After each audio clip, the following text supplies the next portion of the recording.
बाक्सा जिल्लानि मुसलपुर पुलिस थानानि सिङाव थानाय पलासगुरिनि सासे 9 बोसोर बैसोनि उन्दै हिनजावसाखौ जिनाहारि खालामनाय जाथाया ओनसोलनाङैनो दुंहाव थासारि सोमजिहोदों। 1 नं भकपारा गामिनि मानिकनाथ मुंनि सासे 45 बोसोर बैसोनि लम्पट सुबुङा जिनाहारि खालामनायनि अजद दैखांदों।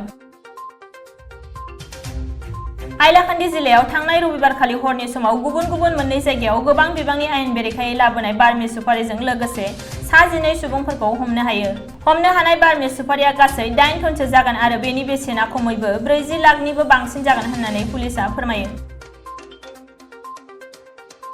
दिमा हासाव जिल्लायाव बावैसो सान सिगां सोमजिनाय जाथायाव जिउ गोमानाय ट्राक सालायगिरिफोरनि नखरनो रांखान्थियारि अनसुंथाइ गथायो। दिमा हासाव जिल्लानि जिल्ला बेंगिरि हजाइनि जिल्ला बेंगिरि, पुलिस बिबानगिरि आरो सार्कल बिबानगिरिनि नुजाथिनायाव बे जाथायाव जिउ गोमानाय गासै नखरफोरनो सरकारनिफ्राय गासै 5 लाख रांनि चेकखौ गथायनानै होयो। काबुलनि उरां गाथोनाव दिनै फिन खेबसेबाव उदखारि हानजाया रकेटजों गाग्लोबदों। दिनै फुंनि खमैबो 6:40 समाव बे रकेटजों गाग्लोबनाय जाथाया सोमजियो। दुलाराय आसाम आदिबासि फरायसा आफाद आसामनि सा 17 लामा लुफुंनाय कम्पानिनि मावफारियाफोरखौ अरुणाचल प्रदेशआव हमथानानै दोननायनि अजद दैखांदों।